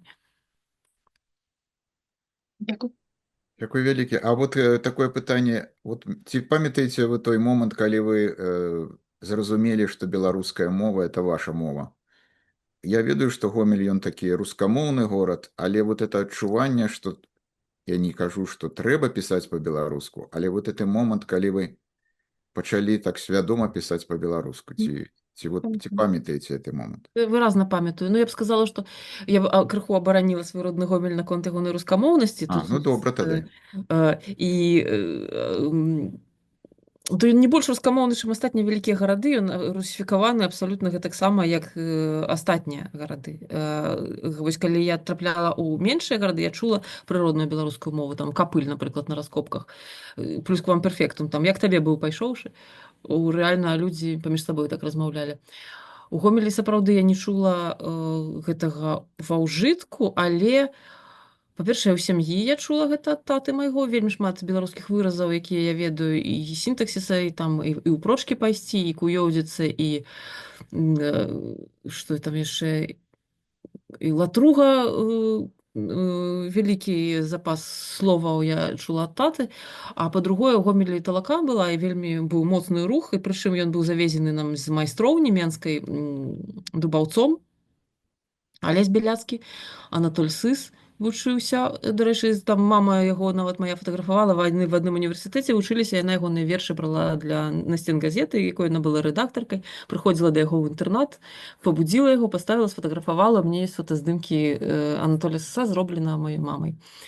Так што я далучылася, вось беларушчына, гэта гомельскі незалежны рух, ён быў вялікі у свой час, таму што горад вялікі, і шмат нас было. І момант, добра памятаю, я тады вучылася ў апошніх класах школы, і я разумела, што дзесьці літаратура — гэта тое, чым я буду займацца. Я пісала нейкія апавяданні, паспрабавала.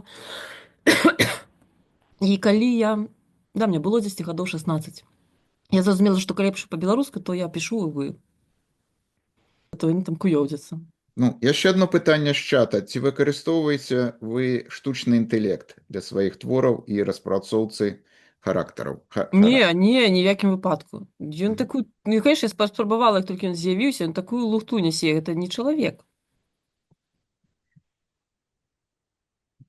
Добра тады. Штучны інтэлект можна зарадзіць, каб ён мяне факт-чекінг рабіў. Вось гэта ён вельмі добра робіць. Як выглядаў тэлефонны аўтамат у 98 годзе ў Менску на станцыі метро плошча Леніна. Вось гэта ён добра шукае, выдатна просто. І было трамвайнае кола ў 98 годзе на вуліцы Бабруйскай. Это добра. Вось, давайте будзем, калі яшчэ ёсць пытанне, яшчэ ёсць у нас некалькі хвілін, каб задаць пытанне. Уладзя, калі ласка. Так, гэта не пытанне, але мы ўжо ўсе ведаем, што Югася піша вершы таксама. І вельмі хацелася б, все ж таки, я ведаю, што, можа, вы стаміліся, але вельмі хацелася б пачуць хаця б, пару вершаў вашых, калі ласка, калі магчыма. Калі магчыма. З вершамі, так пакуль я адкрываю, я магу А вы сказаць, што пачыналі з вершы пісаць адразу ці прозу? Всё адразу. Всё адразу. Проста з вершамі такая праблема існуе, што іх трэба вельмі пісаць, трэба быць такой латругай, беспрацоўнай, хадзіць увесь час, думаць. Ты вершы вельмі шмат часу яны забіраюць, менавіта думак. І я выпала так з гэта вершавання проста. Я спадзяюся, што мне удасца адваяваць нейкую тую вершаваную прастору. Всё скончылася вельмі даўно. Толькі-толькі я ў 20-м годзе пачала, у 21-м годзе там напісала адзін верш, і зноўку вільня, ўжо ні да вершаў, ні да чаго стала. Проза всё забірае. Я прачытаю тады верш, у 11-м годзе напісана. Ён называецца «Нярайскі сад». Зірні, як цемра пра мяне, як вольная хвіліна будзе. Я тут расту ў адкрытым грунце, куды ты высадзіў мяне. Зірні сюды, у нярайскі сад, асобных дрэваў ці дарэмна пераплятаецца карэнне, і змеі на галлі вісяць. Рассунь туманаў каламуць і хмараў навальнічных слоту. Убачыш ты, трымціць лістота, на дахах яблыкі гніюць. Дзякуй. Цудоўна. А яшчэ? Зараз знойдзем. Всё даводзіцца вышукваць.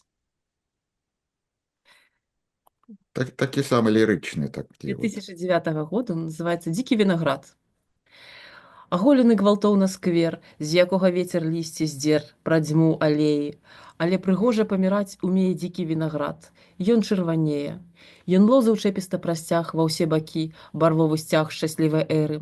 Ён лезе ў гору да краёў, ён расцякаецца крывёй сваіх артэрый.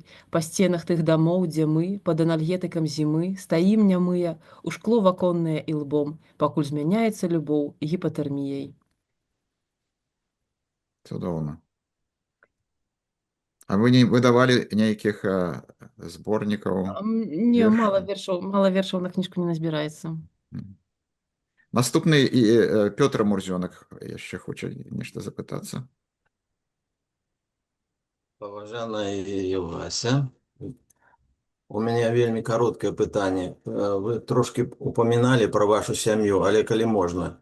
Хто вашы бацькі, хто яшчэ у вас ёсць, якое ваша асяроддзе роднаснае, радня якая у вас, хто як?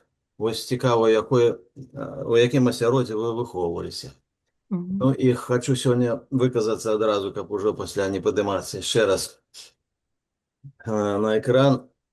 Сёння мы паслухалі вельмі прыемную размову з пісьменніцай, сапраўды, з чалавекам, інтэлектуалам, вельмі граматным, адукаваным чалавекам, з такім, як кажуцца, мы можам ганарыцца такім, што ў нас такія ёсць людзі, і што ёсць такія маладыя людзі, якія наше будучыня, таму што для таго, каб Беларусь ўсё ж такі калі-небудзь сталася, трэба, каб было больш такіх людзей, і менавіта, каб штосьці здзейсніць, трэба мець добры запас ведаў, добры запас гадоў, і тады можна спадзявацца на добрую будучыню для Беларусі. Вам дзякуй вялікі. Вы настолькі добра расказалі пра працэс стварэння твораў, вось сучасных твораў, і як вы гэта бачыце, і такі адказны падыход мне спадабаўся ваш да ўсяго, грунтоўны такі падыход да стварэння твораў, і вы так падрабязна запісалі, што можа у нас людзі знойдуцца, якія захочуць таксама ствараць, але гэта не проста. Гэта вельмі складаная, цяжкая праца, як спрабавала Саша Логвін сказаць, што гэта будзе... Это прафесія, конечно, а як жа? Это прафесія. Людзі і вельмі вядомыя літаратары, гэта іх жыццё. Яны становяцца вядомымі толькі таму, што яны працуюць пастаянна. Пастаянна, цяжка працуюць, пішуць. Не то, што там сеў кожны дзень, я сёння напішу нешта. Не, гэта працэс творчасці, ён займае і ночы, напэўна, і дні, і не толькі дні, а это ночы, это думкі ўвесь час, это ўвесь час хваляванне, перажыванне, не толькі за герояў, але перш за ўсё за сябе, таму што пісьменнік знаходзіцца ў цэнтры нейкага, не толькі свайго я, у цэнтры своей оболочки, які він вакол себе стварае, але знаходзіцца і мусіць узаемадзейнічаць з людзьмі, якія знаходзяцца навокал. Вось. Поэтому вельмі цікава мне было паслухаць вось гэта, як чалавек стварае ў нашы дні. І добра, што такія людзі ёсць. Дзякую вам вялікі, было вельмі цікава паслухаць. Я раскажу про свою сям'ю, якой я вельмі хачу падзякаваць. Тут мне пашанцавала, я просто чым далей, тым больш я разумею, чым я абавязаная маме і тату. Я нарадзілася ў Гомелі і вырасла ў Гомелі. У нас у сям'і 3 дзяцей, мае бацькі, мама, тата і гісторыкі. І я вось думаю, якое неверагоднае шчасце, як мне пашчасціла, што мае бацькі дагэтуль маюць нада мной інтэлектуальную перавагу ў пэўных у сваіх сферах. Вось. І гэта было асяроддзе гомельскі гістфак. Гэта вось тыя археолагі, якія там сталі славутымі ўжо светлай памяці, на жаль, там Олег Макушнікаў і іншыя, Васіль Сычоў. Я рассказывала уже маленькую гісторыю про тое, як мама фотаграфавала сыса для насцен газеты. У нас была такая атмасфера вельмі кніжная, і все, што я взяла, як бы я стартавала не з роўнага месца, а вось якраз вось мне бацькі зрабілі такі старт вось менавіта з кніжак. І таму вось быў культ ведаў, вучобы, навучання. На пытанні як бы адказвалі не агулам, трэба было глядзець у слоўніках, у энцыклапедыях, звяртацца да крыніцаў, і вось гэтае мысленне само, магчымасць разважаць і весці дыскусію, менавіта як дыскусію навуковую, як там паводле Канта. Ўсё гэта закладзена было ў мяне маімі бацькамі, навуковыя спрэчкі, навуковыя вось гэтыя размовы, не проста там у нас не ухвалялася вельмі там плёткі, альбо там дыскрымінацыя паводле нацыянальнай прыкметы, заўсёды падкрэслівалася, што все людзі роўныя, і таму вось гэты гуманізм, які я вывучала ўжо ў сталым веку, ён пайшоў у глебу ўжо добра падрыхтаваную. У мяне ёсць малодшы брат, малодшая сястра. На жаль, сям'я раскіданая цяпер па свеце у выніку пэўных падзеяў, і яны жывуць у Польшы. Дзякую, дзякую. А Дзякую. дзе можна набыць вашу кніжку першую? Вот это галоўная памылка Афанасія. Ці можна здесьці? Таму што Складанае дачненне з этой кніжкай. Я так была радая, што пра яе ўжо все забылі, і тут яе перавыдаў Гутенберг. Ну, як мяне пераканалі, сказалі, што трэба выдаваць. Я падумала, што сапраўды кнігі не належаць аўтару. Напісала там 20гадовая Югася такую кніжку. Ну, вось яна ёсць. Яна прадаецца ў выдавецтве Гутенберг, і яе перавыдалі. яна ёсць, добра. Я вот усіх запрашаю прачытаць, таму што я вот сам вельмі зацікавіўся менавіта творчасцю Югасі Каляды, і пасля гэтай сустрэчы это было для мяне нейкае такое яшчэ дадатковае адкрыццё, і таму я всім кажу, што можам яшчэ пачытаць такія цікавыя кніжкі. Вось, ну давайте, калі нема больш пытанняў, я хацеў падзякаваць усім, хто прыйшоў на сённяшнюю сустрэчу. Я хацеў бы падзякаваць Югасе за яе глыбокі, такі разважлівы погляд на жыццё, падзякаваць за яе шчырыя кнігі, за яе шчырыя адносіны да жыцця, да беларускай мовы, да беларускай літаратуры, і я быў асабіста вельмі ўражаны, што мы, прачытаўшы кнігу, маглі яшчэ знайсці такі вялікі космас самого аўтара. Чи можна сказати ще 2 слова? Калі ласка, Івонка. Хочу обов'язково подякувати вам. Слухала з захопленням усю вашу лекцію. Вельми цікава була. І жадаю вам шмат плону у праці. Всього найлепшого. Живе Білорусь. Живе Білорусь. Дякую велике усім. Дякую всім. До побачення. Дякую. Всього доброго. Дякую всім.